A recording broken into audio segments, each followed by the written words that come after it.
हम स्टार्ट करते हैं क्लास 11 चैप्टर फर्स्ट सेट। तो सेट चैप्टर पढ़ने से पहले हमें सेट की डेफिनेशन पता होनी चाहिए। सेट की डेफिनेशन हमारी है well defined collection of object is called set. तो अब सेट की डेफिनेशन में वेल डिफाइंड क्या है? ये जो वेल डिफाइंड है इसका मीनिंग है जिसको डिफाइंड किया जा सके, जिसको हिंदी में कहते हैं परिभाषित किया जा सके या जिसको बताया जा सके, ठीक है ना, और सभी के लिए एक समान रूप से बताया जा सके, इसको वेल डिफाइंड का मीनिंग होता है ये। तो जिसको एक्सप्लेन आप कर पाएँ वो सेट है, और जिसको ना कर पाए वो वेल डिफाइंड कलेक्शन ही नहीं है, तो वो सेट नहीं बनेगा।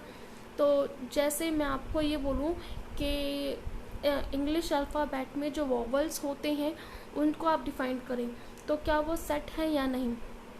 तो जैसे यहाँ पर मैंने एग्जांपल लिख रखा है ये भी कि जो वॉवल्स होते हैं अल्फ़ाबेट के वो बताना है। तो हमें पता है कि वॉवल्स जो होते हैं वो ए ई आई ओ यू होते हैं, मतलब हम डिफाइन कर पा रहे हैं इस चीज़ को और डिफाइन कर पा रहे हैं, और इसको हम वेल डिफाइंड कह सकते हैं। जो वेल डिफाइंड है तो इसका मीनिंग वो सेट होता है, ठीक है ना।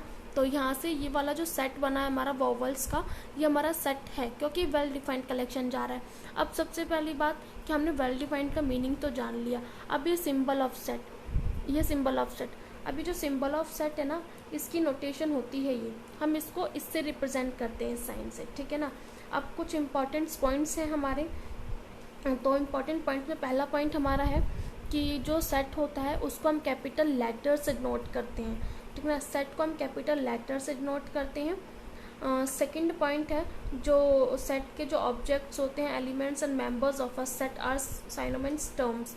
तो जो सेट के अंदर जो भी नंबर्स होंगे, यानी इसके अंदर जो भी नंबर्स होते हैं उनको हम एलिमेंट कहते हैं या मेंबर कहते हैं सेट के। जैसे मैं इस वाले एग्जांपल पे वापस आऊँ तो जैसे हमारे पास ये सेट है ए ई आई ओ यू, तो ये जो ए ई आई ओ यू है ना ये हमारे पास एलिमेंट है। ये किसके एलिमेंट है? ये सेट के एलिमेंट है। ये एलिमेंट और मेंबर बन जाते हैं सेट के, क्योंकि ये सेट के नोटेशन के अंदर सेट में लिखा हुआ है, ठीक है ना। तो अब तीसरा पॉइंट देखते हैं कि the elements of a set, set के जितने भी एलिमेंट्स होते हैं हम उनको किससे स्मॉल लेटर से रिप्रेजेंट करते हैं। तो यहाँ तक थे, अभी तक हमारे पास सिंपल सेट की एक बेसिक था हमारे पास।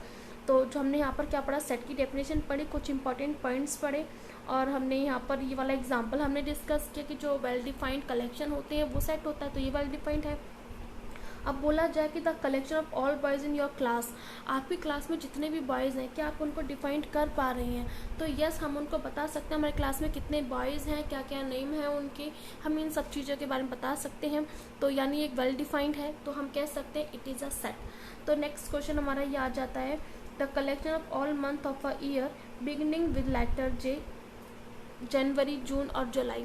तो मीनिंग ये है कि हमारे साल में जितने भी मंथ्स होते हैं उनमें जो बिगनिंग विद लेटर जेस होते हैं मंथ, वो हमें बताने। तो हमें पता है कि हमारे पास स्टार्टिंग क्या होती है, जनवरी, जो हमारे पास मंथ होते हैं जनवरी, जून, जुलाई, जो जे से स्टार्ट होते हैं, तो हम इनको डिफाइंड कर पा रहे हैं, हम इनको बता सकते हैं, तो ये वेल डिफाइंड हो जाते हैं। जो हमारे पास ये जो पॉइंट है नेक्स्ट, ये हमारे पास जो पॉइंट आ रहा है, ये collection of intelligent boys in your class is not a set. अब उसने बोला कि हमारे क्लास में जितने भी इंटेलिजेंट बॉयज़ हैं हमें उनको बताना है क्या वो सेट है या नहीं। तो यहाँ पर लिखा है इज़ नॉट अ सेट, लेकिन हम फिर भी खुद अपने एक्सप्लेन देखें, the collection of intelligent boys, अगर हमसे बोल दिया जाए कि अपनी क्लास में इंटेलिजेंट बॉयज़ का कलेक्शन कीजिए, तो क्या हम कर सकते हैं? तो नहीं, हम अपनी क्लास में इंटेलिजेंट बॉयज़ का कलेक्शन नहीं कर सकते, क्योंकि देख सकते हैं कि हम ये देखें कि कोई बच्चा, हर बच्चा अपने आप से अलग अलग टाइप से भिन्न होता है, मतलब डिफरेंट होता है। कोई किसी में इंटेलिजेंट है, कोई किसी में, कोई स्पोर्ट्स में, कोई किसी चीज़ में इंटेलिजेंट है, हम उसको डिफाइन नहीं कर सकते। तो यानी हर बच्चा अपने आप में अलग होता है, इसलिए वो वेल डिफाइंड नहीं है, तो हम उसको डिफाइन नहीं कर सकते। जो हमारी नेक्स्ट लाइन है, नेक्स्ट हमारे पास पॉइंट है, वो है the collection of 10 most talented writers of India is not a well defined collection. अब उसने बोला है कि हमारे राइटर्स जो हैं 10 मोस्ट टैलेंटेड राइटर्स इंडिया के, हमें वो बताने हैं। तो देखो, हम 10 most talent writers of India हम नहीं बता सकते, क्योंकि देखो अगर हम किसी भी राइटर को हम अच्छा बताते हैं तो उससे बढ़िया कोई और कहेगा नहीं वो राइटर नहीं, इससे बढ़िया वो राइटर है। तो कोई ये कह सकता है कि दूसरा राइटर उससे बढ़िया है, तो हम दूसरे किसी तीसरे बंदे के पास जाएंगे तो तीसरा बंदा हमें ये बोल सकते हैं नहीं वो राइटर नहीं, कोई और राइटर, ये वाला जो राइटर है ये बहुत बढ़िया है। तो हर राइटर की अपनी अपनी स्पेशलिटी होती है, तो इसलिए हम उसको डिफाइन नहीं कर सकते राइटर्स को, तो इसलिए एक वेल डिफाइंड कलेक्शन नहीं आता। तो यहाँ तक थी सेट की बात। दूसरा पॉइंट मतलब ये जो हमारे पास नेक्स्ट टॉपिक है, ये तो आप क्लास 10th में पढ़ के आए होंगे कि नेचुरल नंबर हिंदी में प्राकृतिक संख्याएं कहते हैं। और ये जो नेचुरल नंबर है हिंदी में प्राकृतिक संख्या है उनको हम कहते हैं मैथमेटिकल वेज में तो 1 2 3 4 एंड सॉन, इसको इस तरह से रिप्रेजेंट करते हैं। और नेचुरल नंबर को हम कैपिटल लेटर एन से रिप्रेजेंट करते हैं। अभी डब्ल्यू है, डब्ल्यू का मतलब होल नंबर, जिसको आप क्लास 10th में पढ़ के आए पूर्ण संख्या। अभी डब्ल्यू जो होल नंबर है इसको मतलब इसके अंदर जीरो इंक्लूड हो जाता है, मतलब जीरो से स्टार्टिंग होती है होल नंबर की। ये आई और जेड का मतलब है इंटीजर। इंटीजर को हिंदी में कहते हैं पूर्णांक संख्या। और इंटीजर को क्या होता है, इंटीजर्स क्या क्या होते हैं, ये जीरो प्लस माइनस वाली काउंटिंग्स, यानी पॉजिटिव नंबर ऑफ काउंटिंग्स और negative number of negative countings जो होती है हमारी, धनात्मक और ऋणात्मक संख्याएं जो होती हैं वो हमारी इंटीजर्स होती हैं। इसमें पॉइंट वाली नहीं आते, इसमें सिंपलिंग नंबर आते हैं पॉजिटिव और नेगेटिव वाले नंबर्स। अब आते हैं क्यू मतलब रैशनल नंबर, ये होती है परिमेय संख्या। आप हमेशा से रैशनल नंबर की डेफिनेशन क्लास 6 से भी पढ़ के आए हैं कि जो हमारे पास रैशनल नंबर की डेफिनेशन होती है वो क्या होती है, p/q की फॉर्म में होती है। और जो q यानी डिनोमिनेटर होता है वो कभी भी जीरो के इक्वल नहीं होगा। और p और q होते हैं वो कहाँ बिलोंग करेंगे, i में। i मतलब इंटीजर्स में बिलोंग करते हैं, ठीक है ना। अब ये है q की पावर c। अब इस c का मतलब है कॉम्प्लीमेंट, यानी q की पावर q का कॉम्प्लीमेंट। अब q का कॉम्प्लीमेंट मतलब इरेशनल नंबर। अब इरेशनल नंबर की डेफिनेशन है an irrational number can not be written in the form of the p/q, यानी इरेशनल नंबर मतलब जिसको हम p/q की फॉर्म में नहीं लिख सकते उसको हम कहते हैं इरेशनल नंबर। अब p/q की फॉर्म में हम नहीं लिख पाने को इरेशनल नंबर्स कहते हैं। और यहाँ पर जो q है वो नॉन ज़ीरो होगा। एग्जाम्पल मैंने यहाँ लिख रखे जैसे √3 √5 √11 √3, जैसे आप क्लास 10th में 1.2 में शायद एक्सरसाइज में करके आए होंगे, जैसे √2 √3 √5 को आप इरेशनल प्रूफ करके आए थे, है ना। तो इस तरीके से यहाँ पर हमने ये भी वही है, √3 √5 √2 ये सारे के सारे इरेशनल नंबर्स होते हैं। हम इनको रैशनल नंबर यानी p/q की फॉर्म में नहीं लिख सकते। यानी ये जो √3 है ना, इस √3 को हम p/q की फॉर्म में नहीं लिख सकते, ठीक है ना। इसलिए ये रैशनल नंबर नहीं है, ये इरेशनल नंबर है। अब हमारे पास आता है नेक्स्ट टॉपिक है element of belongs to and does not belongs to. अब belongs to and does not belongs का क्या मीनिंग है, हमने अभी तक सेट पढ़ा है, हमने अभी एलिमेंट पढ़ लिए कि एलिमेंट क्या होते हैं, सेट क्या होते हैं। अभी belongs to and does not belongs to, ये तो अब बिलोंग्स, ये जो साइन है, ये वाला जो साइन है ये बिलोंग्स का साइन है। और ये जो कट हो रखा है डज नॉट बिलोंग्स है, वही मीनिंग है पर ही यहाँ पर देख लीजिए, ये बिलोंग्स और नीचे वाला डज नॉट बिलोंग्स का। ये जो बिलोंग्स का sign is use for the word belongs to, ये बिलोंग्स टू के लिए यूज़ होता है। और ये जो कट हो रहा है ये किसके लिए यूज़ होता है, does not belongs to. Meaning मैंने एक सेट लिया जिसके अंदर वॉवल्स है हमारे अल्फ़ाबेट। अब देख सकते हैं, देखो ए जो है वो इस सेट के अंदर आ रहा है, ठीक है ना। ए जो है वो इस सेट के अंदर है, तो मैंने लिखा कि ए बिलोंग्स टू सेट ए। तो लिखा मैंने, थ्योरी भी वही लिखी है सेम। तो if A is element of set ए, जो ए है वो सेट ए का एलिमेंट है। तो अगर ए जो है सेट ए का एलिमेंट है तो पक्का अगर तो उस सेट के अंदर आ रहा होगा। अगर उस सेट के अंदर है तो हम कह सकते हैं जो ए है वो ए सेट को बिलोंग कर रहा है। अगर ए सेट को बिलोंग कर रहा है तो देन वी कैन राइट, तो हम उसको इस तरीके से लिख सकते हैं। क्लियर है ना यहाँ तक। अब मान लो मैं बी एलिमेंट लेती हूँ, अब बी डज नॉट बिलोंग से, तो मैंने डज नॉट बिलोंग का साइन लगा रखा है।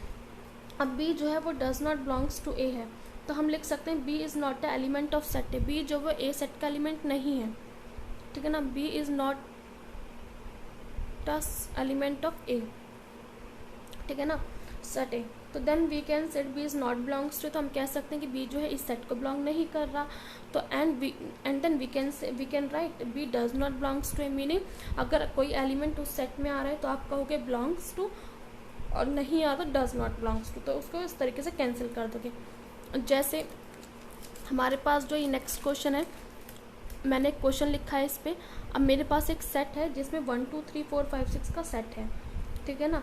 अब जो 5 है वो इस सेट में आ रहा है, जो सेट ए में आ रहा है, यानी बिलोंग कर रहा है। तो बिलोंग है तो हम इसको इस टाइप का साइन लगाएंगे। अगर मैंने सेकंड पार्ट देखे हम इसका, तो 8। अब देखो 8 तो इस सेट में है ही नहीं, तो हम क्या कर सकते हैं। तो जब 8 इस सेट में नहीं तो डज नॉट बिलोंग, तो डज नॉट बिलोंग इस तरीके से कट हो जाएगा। अब 0 इसको बिलोंग नहीं करा तो does not belongs to. 4 belong कर रहा है, 4 बिलोंग कर रहा है तो yes it is belongs to. 2 belong करता है इसको, और 10 बिलोंग नहीं करता तो डज नॉट बिलोंग्स टू। तो इस तरीके से हम इसको लिखेंगे। क्लियर है ना यहाँ तक? तो यहाँ तक तो ये हमने 2-3 टॉपिक पढ़े। फिर हमारे पास नेक्स्ट आता है ये, there are 2 method of representation of set. तो मीनिंग है कि जैसे हमने सेट पढ़ा, अब सेट को रिप्रेजेंट करने के 2 तरीके होते हैं, एक तो रोस्टर और टेबुलर। रोस्टर और टेबुलर का मीनिंग सेम है। आपके एग्ज़ाम में रोस्टर और टेबुलर नाम कुछ भी आ सकता है, रोस्टर भी आ सकता है, टेबुलर भी आ सकता है, कंफ्यूज नहीं होना। और टेबुलर और रोस्टर सेम है। सेकंड है सेट बिल्डर फॉर्म। तो यानी हम सेट को 2 तरीके से रिप्रेजेंट कर सकते हैं, एक तो रोस्टर और टेबुलर सेम फर्स्ट, और सेकंड है हमारा सेट बिल्डर फॉर्म। तो देखो रोस्टर फॉर्म और सेट बिल्डर फॉर्म में क्या डिफरेंस है। Roster form, all the elements of a set. Set के जितने भी एलिमेंट्स होते हैं are listed, the element are belongs being separated by comma and enclose with braces. इस ब्रेसेस का मीनिंग है ये जो सेट के साइंस होते हैं। तो इसका मीनिंग है सेट के अंदर जितने भी एलिमेंट होते हैं उनको हम कोमा के द्वारा सेपरेट करके लिखेंगे और उनको उस साइन से एनक्लोज कर देंगे, ठीक है ना। तो अब देखो the set of all even positive integer less than 7।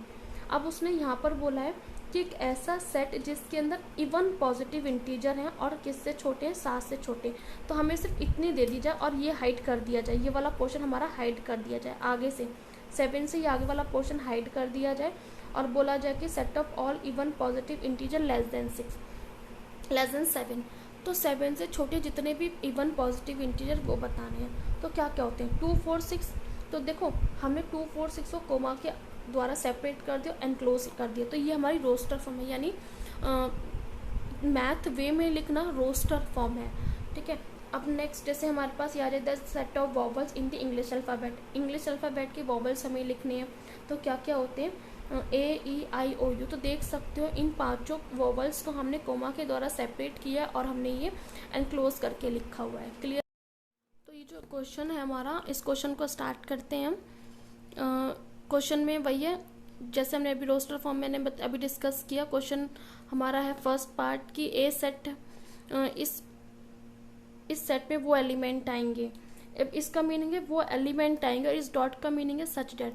इस सेट में वो एलिमेंट आएंगे सच डैट जो एलिमेंट इंटीजर हैं और -3 से बड़े और 7 से छोटे हो, वो एलिमेंट आएंगे इसमें।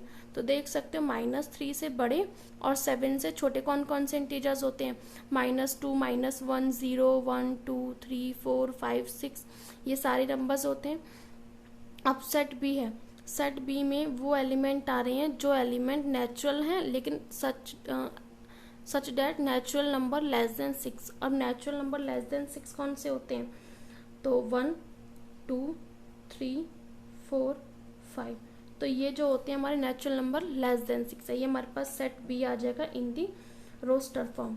अब एक चीज़ और ध्यान देने वाली बात है कि सेट में कभी भी 2 एलिमेंट सेम हो तो वो 2 बार नहीं लिखे जाएंगे, वो एक ही बार रिपीट किया जाएगा। जैसे ये बैटर है, अगर बैटर को मुझे रोस्टर फॉर्म में लिखना है तो BET और R करके ही लिखा जाएगा, बस इस तरीके से। इसमें T और E 2 बार रिपीट हो रहे थे लेकिन इनको लिखा एक ही टाइम जाएगा। ऐसी नेक्स्ट ट्रिग्नोमेट्री है, आप इसको इस तरीके से लिखेंगे। नेक्स्ट जो है हमारा आता है सेट बिल्डर फॉर्म, ठीक है ना। अब सेट बिल्डर फॉर्म क्या है, सेट बिल्डर फॉर्म में क्या है कि जैसे हम रोस्टर में मैथमेटिकल एक तरीके से हम उसको बनाते थे, यहाँ पर हम थ्योरेटिकल पार्ट बनाएंगे। मतलब हमें इस तरीके से उस सेट दे रखा होगा AEIOU, हमें उसको रिप्रेजेंट करना है थ्योरेटिकल वे में। और उस थ्योरेटिकल वे में एक ऐसी प्रॉपर्टी हमें बनानी है कि वो स्टेटमेंट पूरी उन एलिमेंट को कंटेन कर जाए, ना तो एक एलिमेंट बाहर छोड़ा जाए सेट का, ना एक एलिमेंट बाहर से। मीनिंग जैसे अब यहाँ पर हमें पता है कि ये अल्फ़ाबेट का वॉवल्स हैं सारे, तो हम उसको इस तरीके से लिखते हैं, इस सेट में वो एलिमेंट आ रहे हैं सच डैट जो एलिमेंट वॉवल्स हैं इन इंग्लिश अल्फ़ाबेट के। तो यानी ये इस स्टेटमेंट ने हमारे इस सेट के सभी एलिमेंट्स को कंटेन कर लिया है। इस तरीके से हम प्रॉपर्टी एक स्टेटमेंट बनाते हैं उन सेट की। जैसे अब ये फर्स्ट क्वेश्चन है 3, 6, 9, 12। हम देख सकते हैं जो 3, 6, 9, 12 है वो 3 का मल्टीपल यानी 3 का टेबल चल रहा है यहाँ पर। तो हम इसको कैसे लिखेंगे, इस सेट में वो एलिमेंट आ रहे हैं जो एलिमेंट 3n टाइप के। 3n टाइप के मीन्स आप यहाँ n की वैल्यू 1 रखो, 3 1 ज़ा 3 मिलेगा, 2 रखो, 3 2 ज़ा 6 मिलेगा, 3 रखो, 3 3 ज़ा 9 मिलेगा, 4 रखोगे 3 4 ज़ा 12 मिलेगा। तो इट मीन्स 1 to 4 तक की काउंटिंग रखने पे आपको ये चारों एलिमेंट जो है वो मिल जाते हैं। तो 1 to 4 जो है यानी 1 2 3 4 कहाँ है, किसके एलिमेंट है, वो किसके वो सेट के, वो नेचुरल नंबर है। 1 2 3 4 ये नेचुरल नंबर है, और नेचुरल नंबर हमारे पास बहुत सारे होते हैं, इसलिए हमें बाउंडेशन यहाँ लगानी पड़ेगी। बाउंडेशन हमें यहाँ लगानी पड़ रही है कि 1 के बराबर 1 से बड़े, 4 के बराबर और 4 से छोटे नंबर्स का यहाँ यूज हो रहा है। ये है हमारे पास सेट बिल्डर फॉर्म। तो रोस्टर और टेबुलर फॉर्म आप लोगों को समझ आ गई होगी आई होप। तो thank you for watching this video, please like share and subscribe.